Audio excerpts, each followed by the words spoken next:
লোকে রেকর্ডিং হচ্ছে এবং তোমরা স্লাইড দেখতে পাচ্ছ, তাই না? জি স্যার, দেখা যাচ্ছে।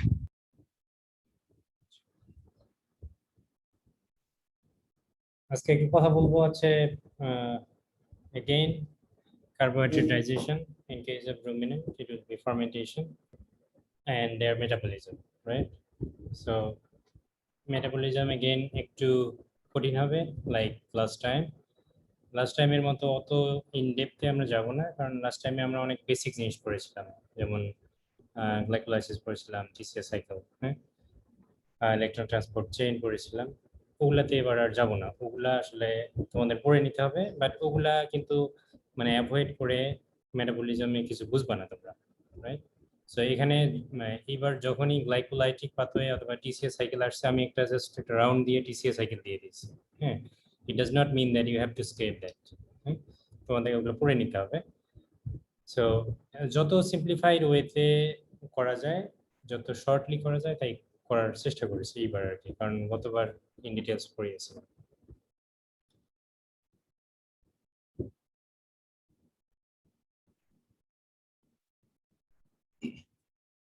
আচ্ছা, actually unlike non-ruminant, what is happening in case of ruminant, as we are talking about fermentation of feed, not digestion. So sometime digestion, the term will come, but still it will refer to fermentation. So unlike non-ruminant, digestion in ruminant occur in several steps. As you know, ruminant, it has like 4 stomach, compound stomach. So each of the compartment of the stomach has their separated functions and distinct function, and that is related to digestion and fermentation as well. That's why digestion in ruminant will occur in several steps. তোমরা already কিছুটা জানো যে কেমনে digestion হয়, but এখন আমরা specifically in details পড়ার চেষ্টা করব। Despite having the compound stomach, এটা একটা contradictory term, point number 1. Despite having the compound stomachs, ruminants are unable to digest plant fibrous material directly, right? So একটু মানে confusing পয়েন্ট এইটা, যে আমরা তো জানি যে রুমিনেন্ট সরাসরি ফাইবার ডাইজেস্ট করতে পারে, এখানে আবার বলা হচ্ছে unable to digest plant fibrous materials, হ্যাঁ। এবং লাস্টে একটা কথা দেয়া আছে ওয়ার্ড ডিরেক্টলি, রাইট? মানে রুমিনেন্ট itself directly cannot ferment fibrous materials, plant fiber, but it and hybridization happening with the help of microbes. So in that case, we can say ruminant can digest plant fibrous material indirectly, not directly, because they do not have any enzyme required for digestion or fermentation of those fibrous materials, right? So সেটাই বলা আছে, because of lack of enzyme to break down the cellulose, semicellulose, lignin, whatever fiber portion we have to digest those, the enzyme required is not originated from ruminant, right? So তোমাদের মনে আছে যে অ্যালোস্টারিক enzyme পড়িয়েছিলাম, right? নন রুমিনেন্ট নিউট্রিশনে আরো একটা term আছে, যেটা হচ্ছে একটা হচ্ছে হোস্ট থেকে অরিজিনেটেড অটো এনজাইমেটিক ডাইজেশন, যেটা, আর অ্যালোস্টারিক এনজাইম হচ্ছে হোস্টের মধ্যেই কিছু কিছু আদার অর্গানিজম লাইক মাইক্রোবস থেকে originated. And that is exactly happening in case of ruminant, যে তার নিজস্ব কোনো এনজাইম সিক্রেটরি কোনো অর্গান নাই, নিজস্ব কোনো এনজাইম নাই যেটা দিয়ে ফাইবার ডাইজেস্ট করা যাবে। রাদার তোমরা জানো যে white white of microbes Harbour করে রুমিনেট, সেই মাইক্রোবসগুলাই অ্যাকচুয়ালি এইসব মানে রিকোয়ার্ড এনজাইমগুলা সিক্রেট করবে। So digestion of ruminant occurs sequentially in 4 chamber. কিভাবে sequentially আমরা খুব তাড়াতাড়ি চলে আসবো।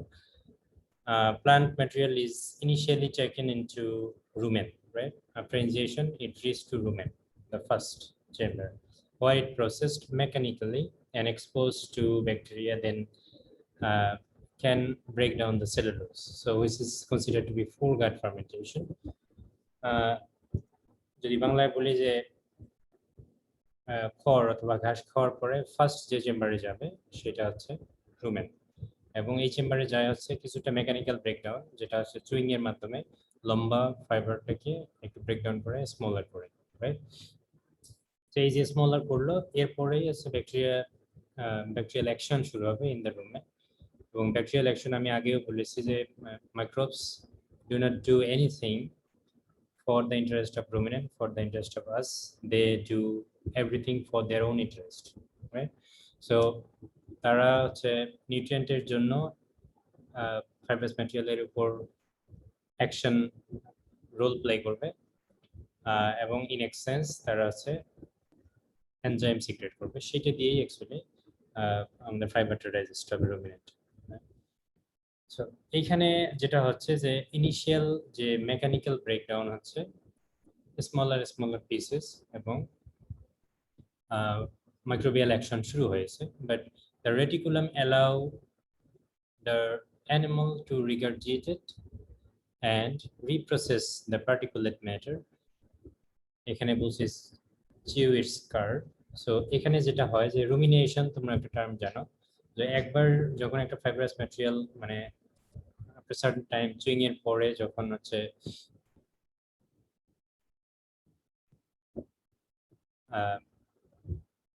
রুমেনে রিচ করলো, ব্যাকটেরিয়াল অ্যাকশন শুরু হলো, এই যে ব্রেকডাউন হলো স্মলার পিসেসে, সেই smaller pieces is not enough to reach to the reticulum.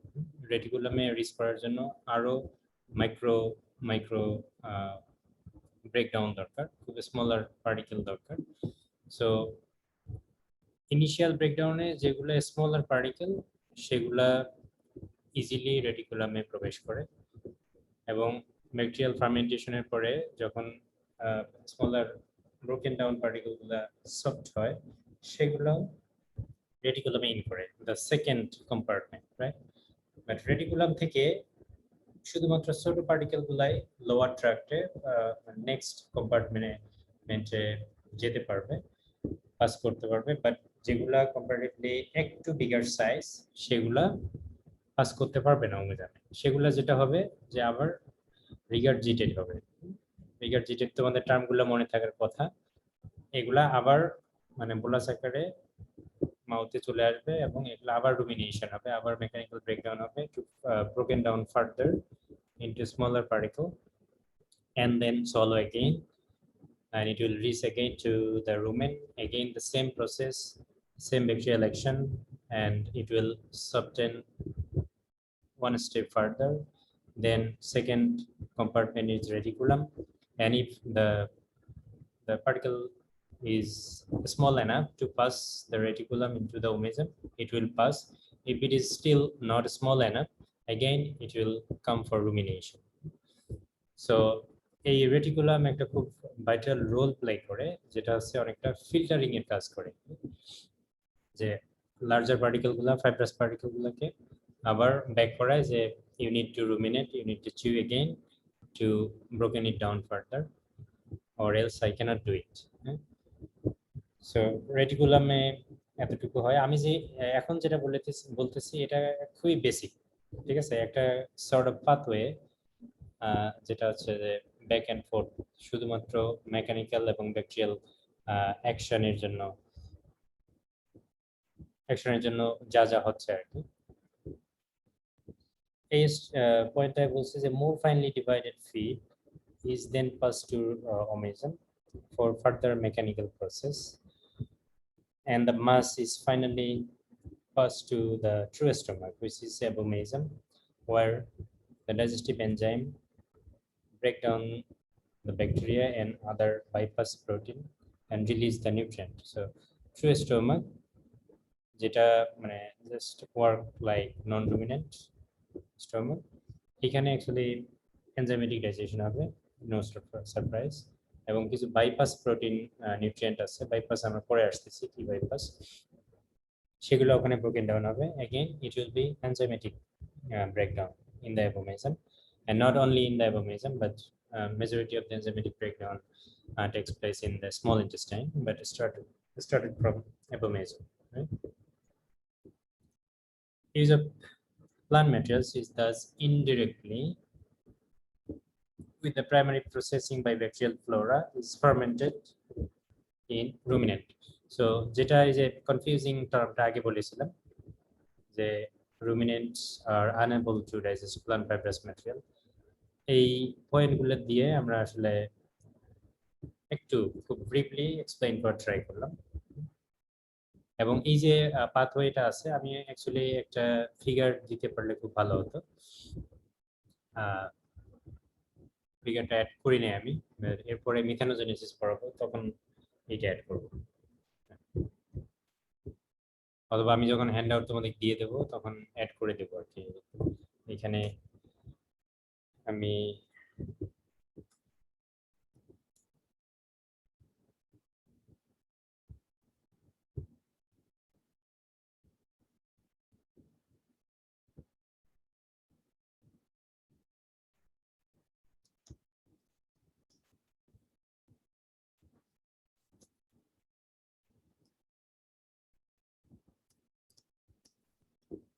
So এই ইয়েতে আমি একটা ফিগার এখানে দিয়ে দেবো রাইট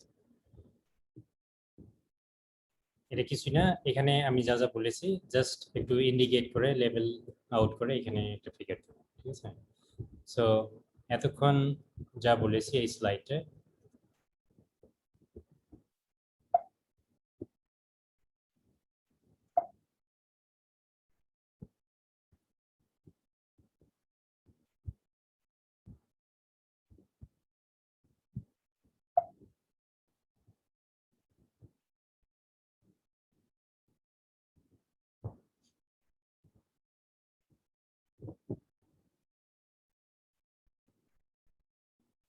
আচ্ছা এতক্ষণ যা বললাম সেটার একটা ওভারভিউ মানে carbohydrate to VFA that is volatile fatty acid তোমরা জানো যে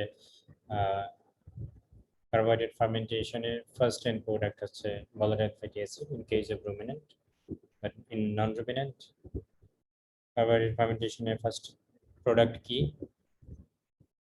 ID number 40 ID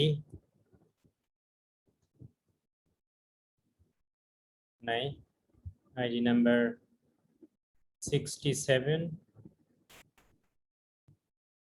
আমাকে শোনা যায় আমাকে জি স্যার শোনা যায় 67 আইডিয়া আছে 73 জি স্যার কার্বোহাইড্রেট ফার্মেন্টেশনে ফার্স্ট প্রোডাক্ট অর্থাৎ কার্বোহাইড্রেট ফার্মেন্টেশনের পরে নন রুমিনেন্টে কি পাই আমরা আসলে বুঝলাম জোরে জোরে বলো Can you say loud 73 What is the end product of carbohydrate fermentation in case of non-ruminant?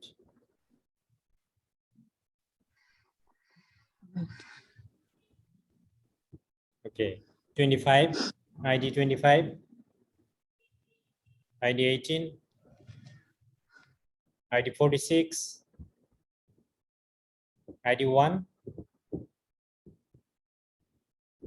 ID 33, 34, 35, Yes, sir. 33.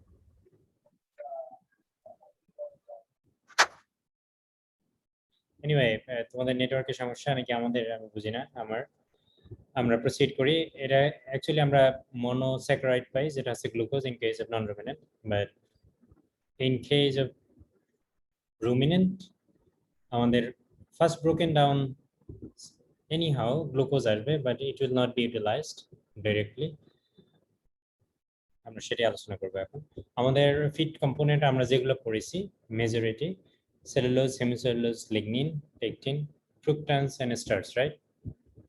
এটা হচ্ছে concentrate, non-fibrous, এটা হচ্ছে fibrous. মনে আছে? এখন তোমরা দেখো এখানে সেলুলোজ আমি ডিরেক্ট দিয়েছি, সেলুলোজ থেকে গ্লুকোজ হবে। এবং তোমাদের অবশ্যই মনে থাকার কথা, সেলুলোজ যখন পড়িয়েছিলাম তখন খুব ব্রিফলি বলেছিলাম যে কি কি এনজাইম দরকার, কি কি মাইক্রোবস রোল প্লে করবে সেলুলোজ ব্রেকডাউনের পরে, এবং কি কি মানে ইল্ড করবে, রাইট? যার জন্য আসলে এখানে আমি টোটালি স্কেপ করা এটা। সো তোমার মানে কোশ্চেন যদি আসে পরীক্ষায় যে explain cellulose two glucose yield in rumen, so তোমরা খালি এই একটা ডট দিও না, এর মাঝে যা হয় সেটা এক্সপ্লেইন করতে হবে, যেটা আমি এর আগে ক্লাসে একটু বলার চেষ্টা করেছি ভেরি ব্রিফলি, ঠিক আছে? সো সেলুলোজ থেকে গ্লুকোজ হবে, এবং হেমিসেলুলোজ আমি বলেছিলাম যে মোস্ট প্রিডমিনেটিং মনোমার হচ্ছে পেন্টোজ, সেখান থেকে পেন্টোজ হবে। পেন্টোজ কি আসলে? পেন্টোজ 5 কার্বন বিশিষ্ট glucose. so whereas glucose is 6 carbon, right? So pentose থেকে পেন্টোজ ফসফেট পাথওয়ের মাধ্যমে এইটা গ্লুকোজ ইয়ে করবে।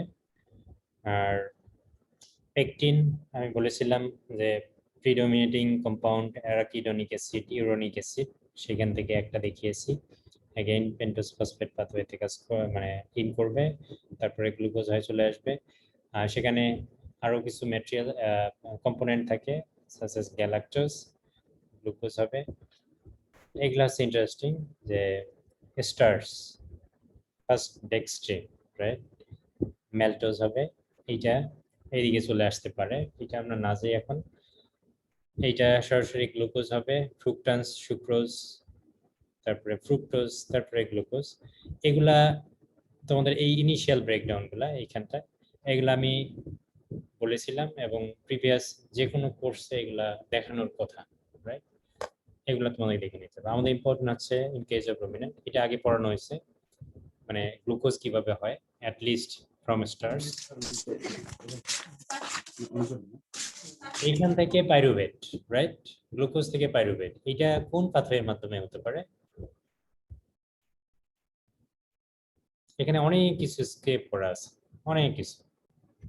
গ্লুকোজ থেকে থ্রু গ্লাইকোলাইটিক পাথওয়ে পাইরুভেট তৈরি হবে, তাই না? মনে আছে তোমাদের? আজকেই নন রুমিনেন্টের মেটাবলিজম চ্যাপ্টার সবটাই ওপেন করতে হবে, মুখস্থ করার দরকার নেই, জাস্ট হচ্ছে look at it, what had happened, what we talked about. এখানে from glucose to glycolytic pathway pyruvate হবে। সো এখানে প্রায় 10টা স্টেপ আমরা মিস করেছিলাম, এতটুকু বলার দরকার নেই আমাদের।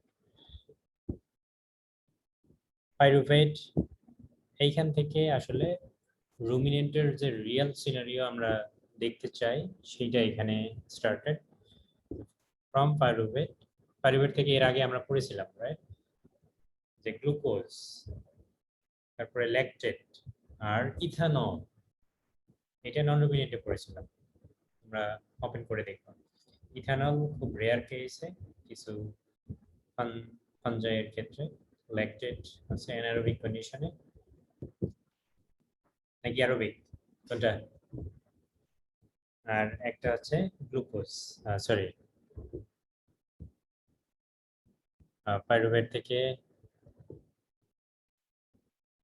কি জানি, আমারও কমপ্লিটলি মনে নেই, বাট এনিওয়ে আমরা এবার পড়বো হচ্ছে যে এই পাইরুভেট থেকে কিভাবে হচ্ছে যে ভলাটাইল ফ্যাটি অ্যাসিড উৎপন্ন হয়। ভলাটাইল ফ্যাটি অ্যাসিড কয়টাও আমরা সেখানে চলে আসছি, কি প্রপোর্শন, কি স্ট্রাকচার, সেগুলোতে আসবো ফলোইং স্লাইডসে।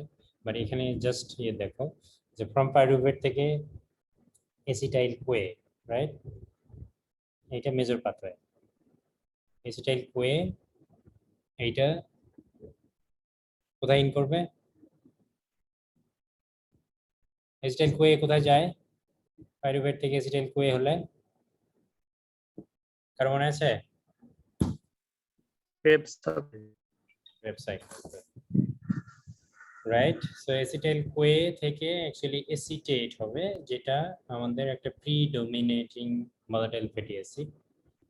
এরপরে এসিটাইল কোয়ে থেকেই আর একটা ভলাটাইল ফ্যাটি অ্যাসিড উৎপন্ন হবে, through another pathways which is butyrate এবং পাইরুভেট থেকে যখন অক্সালোএসিটেট হবে one step ahead of acetyl CoA তখন এইটা হচ্ছে যে converted to malate fumarate succinate succinyl CoA এই নামগুলা দেখে কি কি মনে হয় তো এটা কোন ইয়ে থেকে আরেকজন যে আনসার দিয়েছে তা না সে না এগুলো কি মনে আছে কোথায় আমরা আগে বলেছিলাম টিসিএস সাইকেলে পড়েছিলাম right succinate malate fumarate succinyl CoA so এইখান থেকে অ্যাকচুয়ালি প্রোপিওনাইল কোয়ে তারপরে প্রোপিওনেট হবে এটা আমরা ইন ডিটেইলস যাচ্ছি খুব তাড়াতাড়ি সো আমরা তিনটা ভিএফএ পাইলাম পাইরুভেট থেকে acetate propionate and butyrate, right? These are the three predominating volatile fatty acid produced from carbohydrate fermentation, regardless the source or type of carbohydrate, like whether it is non-fibrous or fibrous, right?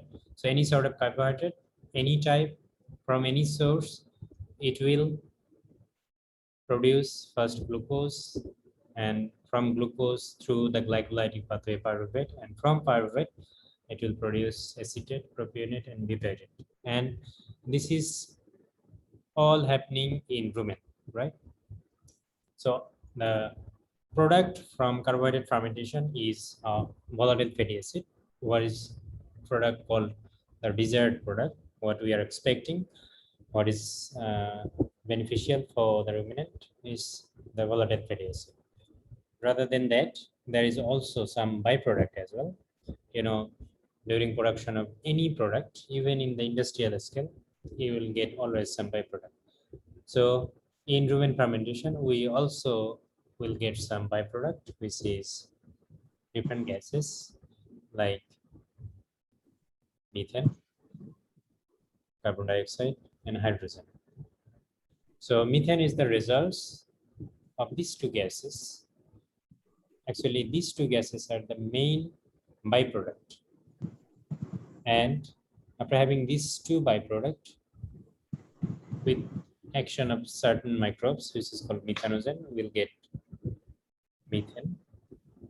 So this process is called methanogenesis. We will come with another class discussing about methanogenesis, how methane produced and how much it is, causing loss in our farm as well as the environment. So skip about this one, but remember the byproduct of carbohydrate fermentation in rumen is this. Even you can also mention methane as well. Products are volatile fatty acid, acetate, propionate, and butyrate, and these are some very minor amount of the product, you can say, but very insignificant. We cannot take in account. But lactate is also produced, right, from propionate, and it can also produce from lactate as well, and vice versa. Pyruvate. So from this flow diagram, just মনে রাখতে হবে the different fractions of carbohydrate, how it produced glucose by combining the portion that we talked before. For example, cellulose যখন পড়িয়েছি তখন কিছুটা বলিয়েছি how it broken down by what microbes and what are the enzymes produced, and how the glucose produced from cellulose. এটা পড়বা, এরপরে গ্লাইকোলাইটিক pathway দেখে নিতে হবে। তোমরা যখন এখানে আসবা তখন এখানে শুধু গ্লাইকোলাইটিক পাথওয়ে দিয়ে পাইরুভেট দিলেই হবে এবারের জন্য। গ্লাইকোলাইটিক পাথওয়ে তোমরা জানো অলরেডি। আর মোস্ট ইম্পর্টেন্ট হচ্ছে যে পাইরুভেট দিকে ভোলাটাইল ফ্যাটি অ্যাসিড, রাইট? তো এইটা এইখানে আমি যেভাবে দেখালাম এটা just to have an idea, but individually আমরা আসতেছি লিটল ইলাবোরেটলি যে how from pyruvate how acetate is produced, right? So আর একটু in depth এখানে দেখাইছি যে কার্বোহাইড্রেট ফ্র্যাকশন থেকে গ্লুকোজ দেন পাইরুভেট। এইখানে আরেকটু ইলাবোরেট করার জন্য, কারণ আমাদের এমফেসিস আছে এতটুকু, রাইট? আমি বলেছিলাম যার জন্য আমরা এখান থেকে আরেকটু শুরু করলাম, আরেকটু ইন ডেপথে যাওয়ার জন্য। এখানে সব এনজাইম ফ্যাক্টর এবং কোফ্যাক্টর দেয়া আছে, রাইট, এবং কোনটা কোন দিকে যাচ্ছে। Same talk like in the previous slide, but একটু মানে 2 মাস লাগতেছে যে সব কোফ্যাক্টর গুলো অ্যাড করা আছে। ওকে, এবং একই অবস্থা এখানে তোমরা দেখো ননবিনারির ক্ষেত্রে যা হয় এখানেও তা হতে পারে, বাট এটা ভেরি ইনসিগনিফিকেন্ট, যেটা আমরা কাউন্ট না করলে আমাদের চলবে ইথানল এন্ড ল্যাকটেট। বাট আমাদের কাউন্ট করতে হবে হচ্ছে দ্য ডিসেন্ডিং সিরিজ। আমরা প্রথমেই অ্যাসিটেট পাবো, যেটা একটা শর্টেস্ট পাথওয়ে, এবং শর্টেস্ট পাথওয়ে হওয়ার কারণে acetate is the highest in terms of quantity, highest volatile fatty acid produced in the rumen, then propionate, and number 3 is butyrate, right? So আমি একটু আগে বলেছি যে these are the 3 predominating volatile fatty acid produced in the from carbohydrate fermentation in rumen, but there is also some other minor volatile fatty acid like isobutyrate, এখানে দেখানো হয়নি। আরেকটা আছে ভ্যালেরেট, আইসোভ্যালেরেট, এখানে আইসোপ্রোপাইলও দেখানো হয়েছে, এটাও আসলে আমরা ওইভাবে কনসিডার করি না, বাট স্টিল। সো তোমাদের এই যে মানে মাইনর যে ভোলাটাইল ফ্যাটি অ্যাসিড, এগুলা তোমরা শুধু নাম জানলেই হবে, যে আইসোবিউটাইরেট, ভ্যালেরেট, আইসোভ্যালেরেট, অথবা ভ্যালেরিক অ্যাসিড, আইসোবিউটাইরিক অ্যাসিড। এখানে যে অ্যাসিটেট বলা হয়েছে, এটা actually acetic acid, right, propionic acid and butyric acid, সেটাকে in another expression acetate, propionate and butyrate বলেছি। এবং মাইনর যে volatile fatty acid প্রডিউস হয়, ফর এক্সাম্পল আইসোবিউটাইরেট, অথবা তোমরা বলতে পারো আইসোবিউটারিক অ্যাসিড, ভ্যালেরিক অ্যাসিড অথবা ভ্যালেরেট, and isovaleric acid অথবা isovalerate, right? So minor volatile fatty acid যে প্রডিউস হয় সেটার পাথওয়ে আমাদের দরকার নেই, জাস্ট নাম মনে রাখলেই হবে। এবং তোমাদের কোশ্চেনে যদি ask করা হয় যে what are the major pathways of propionic acid production from carbohydrate fermentation from cellulose, for example, তখন আসলে এতটুকু দিতে হবে, and then from pyruvate to এতটুকু, right? So try to understand. So this is not all, right? যদি overview চাই, যে overview of carbohydrate fermentation in rumen, overviewটা এটা দিতে পারো। overview বলতে including all and through a short process, short flow diagram, right? But in details specifically মানে চাওয়া হয়, তাহলে তোমাদের বুঝতে হবে যে কোথা থেকে চাওয়া হচ্ছে, হয়তো সেলুলোজ থেকে চাওয়া হচ্ছে নাকি এইখান থেকে মানে পাইরুভেট থেকে চাওয়া হচ্ছে, ঠিক আছে? এবং ফর ভাইবা, আসলে ভাইভাতে তোমরা আসলে তো এগুলা এইভাবে বলতে পারবে না, এটা বলা উচিত না। ভাইভাতে তোমার ভাইবার কোশ্চেন এইটা, মানে আনসার এইটা, যে what happened in rumen when you consider polysaccharide fermentation, তোমাকে জাস্ট সিম্পলি বলতে হবে polysaccharide থেকে disaccharide, finally monosaccharide, that means glucose or fructose through a glycolytic pathway into pyruvate, and from pyruvate there will be volatile fatty acid, energy very minor quantity actually, কিছু ATP produce হয়। Excuse me, office থেকে একটা phone, একটু hold করো। Hello, আসসালাম, sorry, এই তো কেমন আছেন?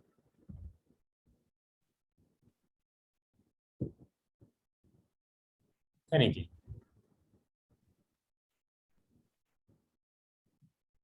আমি তো নোটিস করিনি।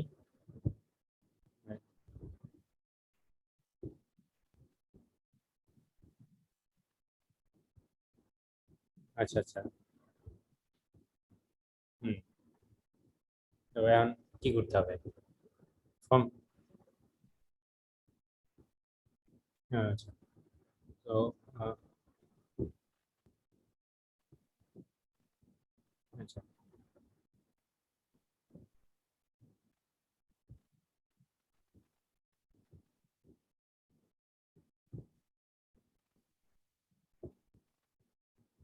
আচ্ছা আচ্ছা, আজকে জমা দেওয়া যাবে?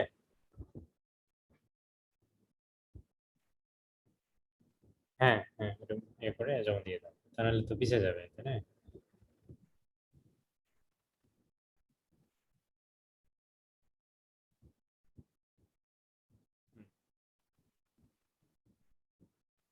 হ্যাঁ, কি রেজিস্টার?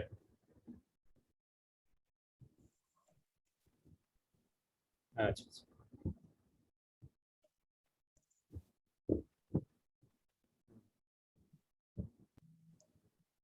আচ্ছা আচ্ছা, হ্যাঁ ফোন দিলে আমি আমি বুঝতে পারলাম না যে কেন তোমাদের ফোন আমি ইনক্রিজ করলাম না লাস্টে। বাট এনিওয়ে, তুমি ওইটা যদি জমা দেওয়া সম্ভব হয় তাহলে ওই আজকাল সিগনেচার বসে জমা দিয়ে দিও। আচ্ছা হ্যাঁ, ঠিক আছে ঠিক আছে।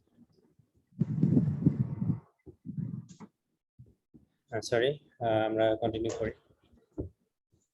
যে ভাইবার ক্ষেত্রে যেটা বলেছিলাম যে ভেরি ব্রিফলি এরকম করে বলতে হবে, যেটা তোমরা আগেই জানো, শুধু এই স্টেপটা হচ্ছে নতুন, রাইট?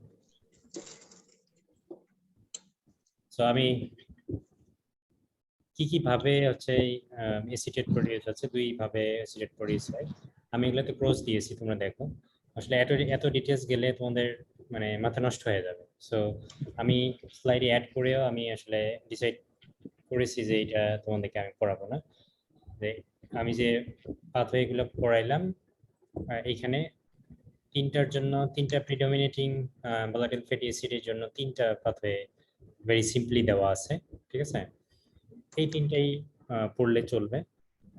এবং মানে ইন ডিটেলস শুধু অ্যাসিটেট যে এই পাথওয়েতেই প্রডিউস হয় তা না, আর একটা মাইনর পাথওয়ে আছে, সেটাও এখানে নিয়ে আসার চেষ্টা করেছি। এটা মাইনর পাথওয়ে, এটা মেজর পাথওয়ে অ্যাসিটেটের জন্য। তো এগুলা আমি আসলে তোমাদের দেবো না, এগুলা তার মানে দিব না বলতে পড়াবো না, এবং তোমাদের এটা নিয়ে হেডেকের কারণে আমি আসলে রিমুভ করবো এগুলা তোমাদের যখন হ্যান্ড আউট দিই। বাট ইনিশিয়ালি আমি প্ল্যান করেছিলাম যে এগুলো পড়ানো উচিত তোমাদের। যখন তোমরা আসলে বেসিক পড়বা এইসবে, যখন ফুল আন্ডারস্ট্যান্ডিং চলে আসবে যে ভোলাটাইল ফ্যাটি অ্যাসিড প্রোডাকশন আরো মাথা মিছির হবে, আরো বড় হবে, তখন আলটিমেটলি এগুলো চলে আসবে তোমাদের, রাইট? একটু বলে রাখি যে এসিটেট এখানে যেটা দেওয়া আছে এটা প্রিডমিনেটিং পাথওয়ে, এইটা। আর একটা মাইনর পাথওয়ে আছে, সেই পাথওয়ে দুইটাই আমি এখানে ড্র করার চেষ্টা করেছি। বাট তোমাদের শুধু মনে রাখলে হবে যে দুইটা পাথওয়েতে অ্যাসিটেট প্রডিউস হয়, বাট আমরা যেটা এখন পড়তেছি সেটা predominating pathway, major pathway, right? Similarly যে প্রোপিওনেটও প্রডিউস হয় দুইটা পাথওয়ে দিয়ে। একটা পাথওয়ে আমরা পড়েছিলাম, ওই ফিগারে অ্যাড করেছি, যেটা এইটা। আর আরেকটা মাইনর পাথওয়ে একটু কমপ্লেক্স, সেটা আমরা মনে না রাখি, বাট স্টিল তোমাদের শুধু মনে রাখবো যে দুইটা পাথওয়েতে এটি অ্যাসিটেট প্রডিউস হতে পারে, বাট আমরা শুধু মেজর পাথওয়েটা পড়েছি, রাইট? বিউটাইরেট একই অবস্থা, আরো মোর কমপ্লেক্স, রাইট? এটাও আমরা পড়বো না। এখন সরাসরি চলে আসি যে আমাদের যেটা আগেও বলেছিলাম, fermentation product, right? Acetic acid, propionic acid, butyric acid, এখানে ভ্যালেরিক অ্যাসিডও দিয়েছি, যেটা insignificant, but still you can consider. এবং যদি কেউ আরো ডিটেলস লিখতে চাও, আইসো অ্যাসিড গুলো লিখো, যে আইসো butyric acid, iso valeric acid, right? This are the product, colour in green. By product হচ্ছে CO2 and হাইড্রোজেন। এরপরে যেটা দেখে দেখানোর চেষ্টা করেছিলাম যে কিছুটা ল্যাকটিক অ্যাসিড প্রডিউস হয়, যেটা ভেরি ইনসিগনিফিকেন্ট, আমরা কাউন্ট না করলেও পারি।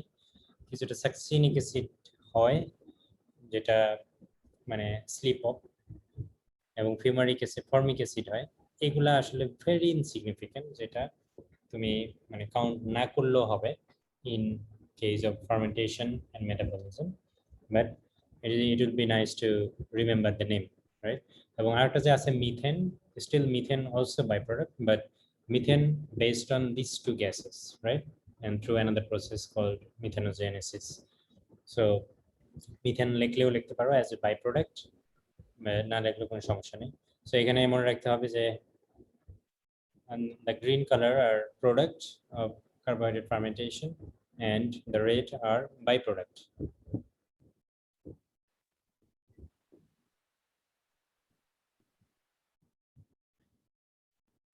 what are the significance of volatile fatty acid that produced in after carbohydrate fermentation? এখন তোমরা at least এটা clear যে volatile fatty acid যে produce হয় carbohydrates যে ferment হয় এটা by the rumen microbes, not by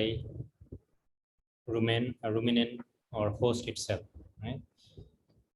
Produced by rumen microbes, mostly derived from microbial fermentation in the rumen or even in the hindguard. Hindguard পোলট্রির ক্ষেত্রে আমরা পড়েছিলাম সিকা, হর্সের ক্ষেত্রে হাইনগার্ড বলি, সিকা একই কথা। সো এটাই হাইনগার্ড, বাট তোমার রুমিনেন্টের ক্ষেত্রে হাইনগার্ড ভেরি মাইনর পোর্শনে তোমার ফার্মেন্টেশন হয়, very minor, majority up to 95 to 99% তোমার রুমেনে হয়।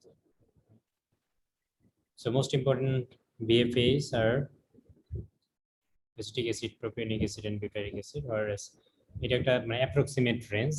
This is not rigid. It can reach up to 70-71% as well, acetic acid. But এটা একটা standard মানে approximate range, the 60 to 65%, 20 to 25, and 10 to 15, right? এবং আর একটু technique বলে দেই যে অ্যাসিটিক অ্যাসিড প্রডিউস হবে বেশি বেশি, এটা কিন্তু ফিক্সড না, এটা ডিপেন্ড করবে ডায়েট টাইপের উপর, amount of diet ingested by the animals. So acetic acid বেশি প্রডিউস হবে যখন শুধুমাত্র ফরেস্ট ডায়েট দিবা, শুধুমাত্র ফাইব্রাস ডায়েট দিবা, রাইট? তখন huge amount acetic acid produce হবে। অন দ্য আদার হ্যান্ড যখন হিউজ অ্যামাউন্টে কনসেন্ট্রেট দিবা তখন প্রোপিওনিক অ্যাসিড বেশি হবে। বেশি হবে বলতে এই 25, this is not the highest, it can reach up to 40-45%, right? So acetic acid will results after mostly forest fermentation, এবং propionic acid results mostly concentrate or non-fibrous carbohydrate fermentation, and butyric acid, it depends actually on the amount of acetic acid, right? তোমরা পাথওয়েতে দেখেছো যে butyric acid acetyl CoA থেকে আসে। So এটা একটা technique, এটা হয়তো আমরা মানে ইন দ্য ফলোইং স্লাইডসে হয়তো অ্যাড করেছি, আর না অ্যাড করলে আমরা ডেইরি কেমিস্ট্রি পড়বো, সেখানে মিল্ক ফ্যাট অরিজিন এবং হচ্ছে মিল্ক ফ্যাট ম্যানিপুলেশন সেখানে গিয়ে পড়বো হয়তো। সেই কানেকশনে একটু জেনে রাখো যে অ্যাসিটিক অ্যাসিড যত বেশি হবে মিল্ক ফ্যাট পার্সেন্টেজ তত বেশি হবে, এবং প্রোপিওনিক অ্যাসিড যত বেশি হবে মিল্ক ল্যাকটোজ, যেটা মিল্কের কার্বোহাইড্রেট বলে, সেটা তত বেশি হবে, রাইট? এবং বিউটারিক অ্যাসিড আদার শর্ট চেইন এবং মিডিয়াম চেইন ফ্যাটি অ্যাসিড মিল্কে তৈরি করে। তো এগুলো আমরা হয়তো পড়বো এই কোর্সে, না হলেও ডেইরি কেমিস্ট্রিতে। আর কিছু আছে, some of the acetate produced by the liver or other tissues, which is called endogenous acetate or acetic acid, which is again very minor and you can escape that. Major BFAs are absorbed and used as a primary energy source by the ruminant. The tissue use BFA is lower than the tissue use of the sugar, that means glucose. That means although BFA is the major carbohydrate fermented product and it is used as an energy source, but tissue those can utilize BFA is actually lower even in the ruminant compared to the tissues that can utilize glucose. That means BFA produce hobe, but BFA itself cannot serve as the energy source. It has to further convert it to glucose, right? So সেটাই হচ্ছে metabolism, এই যে BFA fermentation থেকে produce হয়েছে এবং BFA থেকে আমরা কিভাবে কতটুকু এনার্জি পাবো, কিভাবে পাবো, সেটাই হচ্ছে বিএফএ মেটাবলিজম, সেটা আমরা আসতেছি। About 10% energy consumed is used or lost for methane production. একটু আগে যেটা বলেছিলাম যে প্রোডাক্ট বাই প্রোডাক্টে এই যে মিথেন প্রডিউস হয় কার্বোহাইড্রেট CO2 এবং হাইড্রোজেন এর combination, actually CO2 reduced hydrogen by the help of certain enzymes produced by methanogen and then produce methane. এই যে এই প্রসেসটায় মিথেন প্রডিউস হয় এবং মিথেন লস হয়, এটাই অ্যাপ্রক্সিমেটলি এখানে 10 দেয়া আছে, but 12, even some literature say 15% পর্যন্ত এনার্জি লস হতে পারে, হ্যাঁ, through methane production, right? So এই যে বাই প্রোডাক্ট একটা loss, right? Even in the industrial scale by product produce হচ্ছে, মানে এটা প্রোডাক্টের থেকে কিছু নিয়ে প্রডিউস হচ্ছে, তার মানে প্রোডাক্টের কোয়ান্টিটি কমে যাচ্ছে, হয়তো প্রোডাক্টের কোয়ালিটি বাড়তেছে বাট কোয়ান্টিটি কমে যাচ্ছে। So in that sense by product is always a loss, এবং in the fermentation process in case of ruminant it is also loss, এবং সেটা আমরা মেজার করি হচ্ছে মিথেন কতটুকু প্রডিউস হয়, কতটুকু রিলিজ হয় এটার মাধ্যমে। এবং এই যে energy loss by methane production, methane emission, it actually portion of energy from the feed energy, right? So you can consider the gross energy, percent of gross energy. এবং এটা অ্যাকচুয়ালি এটা যদি লস না হতো তাহলে এই 10% energy could have been used by the animals like for their production. So এইটা মনে রাখতে হবে, এটা আমরা আরো ডিটেইলস পড়বো মিথেন প্রোডাকশন এবং methanogenesis process, right? So the specific origin এবং ফাংশন, একটা ফাংশন যেটা মানে মোস্টলি ভাইভা স্টাইলের আনসার, যে acetate mostly produced from cellulose, একটু আগে বলেছি, এবং important for milk fat synthesis. Propionate mostly from the starch or concentrate fermentation, important to produce glucose as well as milk carbohydrate or lactose. Butyrate mostly derived from acetate and important to ketones uses as energy source. Ketone bodies, আমরা ketone body নাম শুনেছো কিনা আমি জানি না। Besides glucose, there are some fat and fat derivatives present in the ruminant blood generally, এবং সেটা হচ্ছে যে এই যে বিউটাইরেট যে একটা ভলাটাইল ফ্যাটি অ্যাসিড আছে, এইটার মেটাবলিজমের পরে কিছু কিছু কম্পাউন্ড চলে আসে যেটা ফার্দার এনার্জি সোর্স হিসেবে কাজ করতে পারে, সেটাকে আমরা কিটোন বডিজ বলবো। কিটোন বডিজ 3-4টা আমরা নাম এখানে দেওয়ার চেষ্টা করেছি at some point in any slides। সেই কিটোন বডিজ গুলা এনার্জি সোর্স হিসেবে কাজ করবে, right? এবং further there is also evidence that butyrate also take play a role in the synthesis of short chain fatty acid in case of milk. So volatile fatty acid produce হলো, এবং significance তোমরা দেখলা কোনটা কত পার্সেন্টে produce হয় কোন কন্ডিশনে এবং কিভাবে অ্যাবজর্ব হবে। Actually about 70% BFAs are absorbed through rumen wall, remaining are absorbed through omezum wall, omezum। এবং অ্যাবজর্পশনে তোমরা জানো অ্যাজ ইউজুয়াল যে papilla are most important, that's provide the surface area for greater absorptive action. Absorption in rumen is the passive diffusion process. তোমাদের মনে থাকার কথা, mechanism of absorption পড়িয়েছিলাম non-ruminant. Concentration in portal vein is less than in the rumen. It's obvious যে রুমেনে হচ্ছে produce হচ্ছে, সেখানে always concentration বেশি থাকবে। আর একটা পাথ পার হয়ে একটা পাথ ক্রস করে হচ্ছে যে পোর্টাল ভেইনে রিচ করতেছে, সেখানে concentration of BFA always একটু লো হবে compared to the point of origin.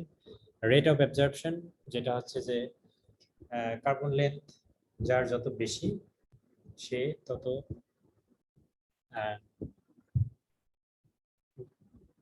বেশি হারে আছে তোমার অ্যাবজর্ব হবে।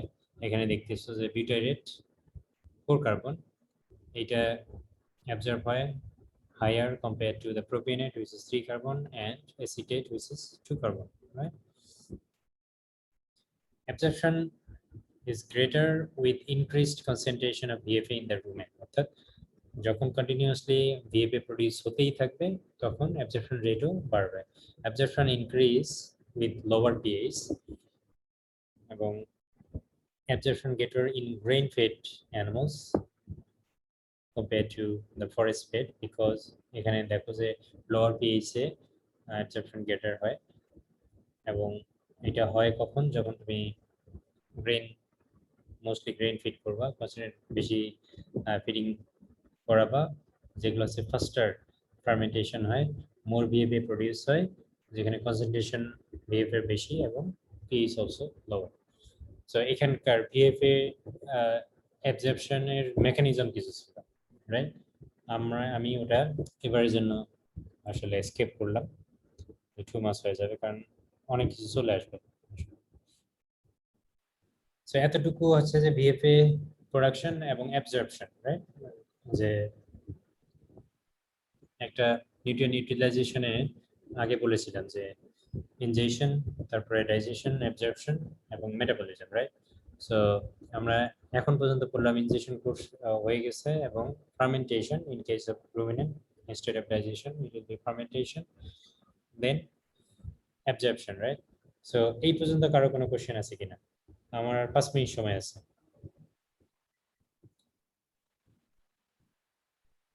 কারো কোনো কোশ্চেন আছে? না থাকলে মেটাবলিজম চলে যাবে। স্যার যে ফিগার গুলো দিচ্ছে স্যার, এই ফিগার গুলো তো স্যার মনে রাখা অনেক কষ্টকর হয়ে যাবে।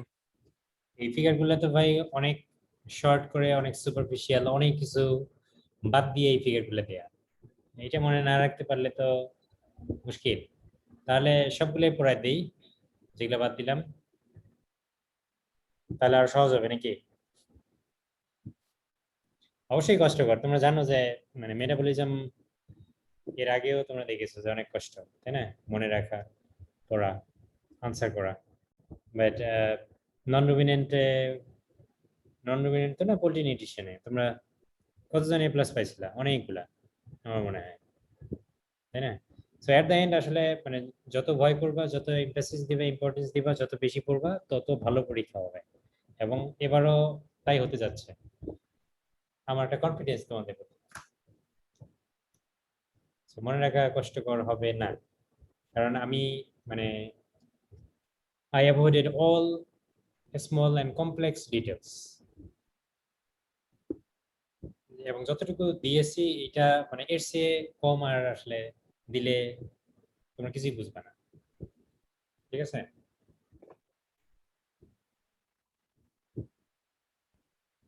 আচ্ছা, আর কারো কোনো কোয়েশ্চেন?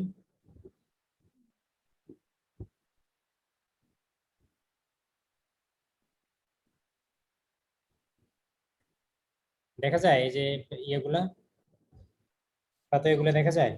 রায়হান দেখা যায়? সোনালী? জি স্যার। এগুলা কি আরো সহজ? দেখা যায় এগুলা কি আরো পড়লে সহজ? স্যার পারা যাবে স্যার, না পড়লে আচ্ছা, গুড। সো ফার্মেন্টেশন, এটা মানে কম্পেয়ার টু মেটাবলিজম, ফার্মেন্টেশন আরো ইজি, এবং ফার্মেন্টেশনে তোমরা দেখো যে সব গ্রোস এবং ওভারভিউ ফিগার দিয়েছি, তাই না? ভেরি ওভারভিউ অল টুগেদার, এবং স্মল ডিটেলস, এবং বিভিন্ন পাথওয়েতে যে প্রডিউস হয় সেগুলো আমি স্কেপ করে গেলাম, ঠিক আছে? তো যতটুকু দিয়েছি খুবই মিনিমাম, এটা মনে রাখার চেষ্টা করতে হবে। এখন আমার আমার মনে হয় না আমি ইয়ে করতে পারবো, তোমাদের মেটাবলিজম কন্টিনিউ করতে পারবো আজকে। এখন কথা হচ্ছে যে কালকে যেটা নিয়ে ডিবেট হয়েছে সিআরদের সাথে, আমার 2টা কোর্স, রাইট? 4টা ক্লাস পার উইক,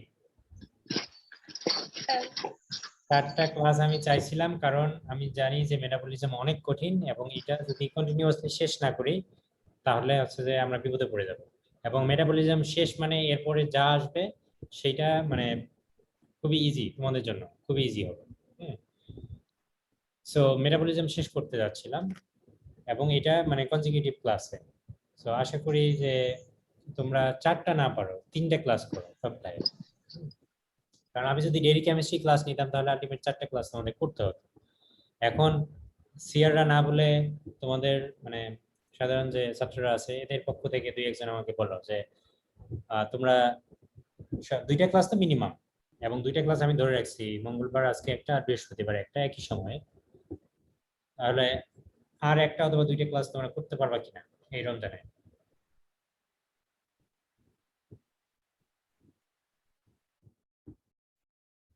ধরে ধরে জিজ্ঞেস করবো?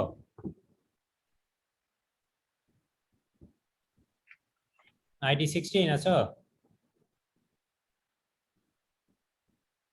আইডি 11? স্যার আছে স্যার 6 না 60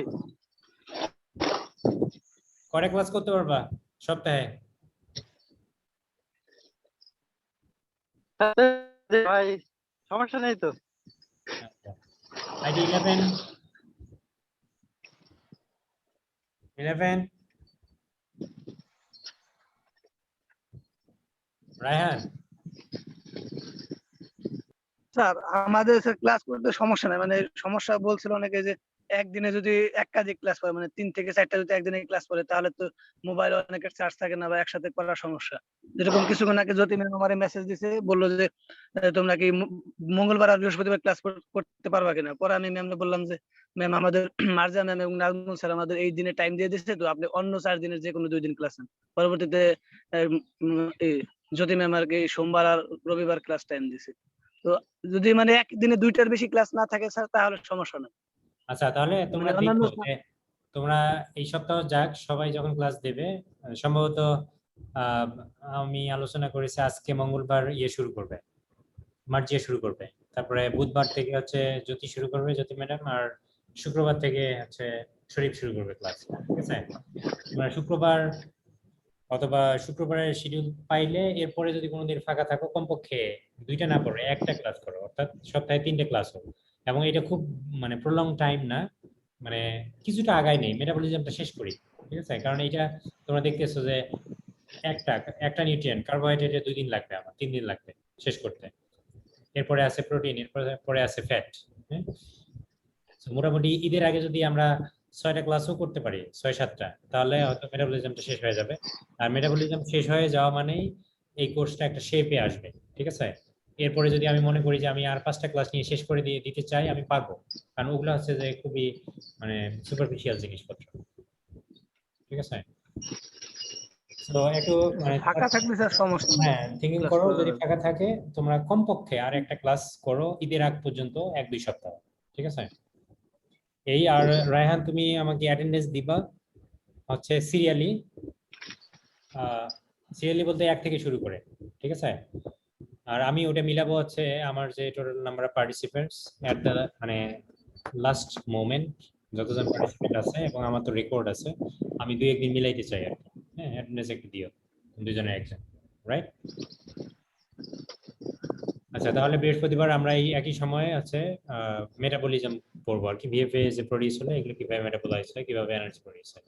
অলরাইট, সো সে পর্যন্ত সবাই ভালো থাকো। আমার সেকেন্ড ইয়ার ওয়েট করতেছে, ফোন দিচ্ছে তারা। ঠিক আছে, জি স্যার। ওকে ওকে, আল্লাহ হাফেজ। জি স্যার।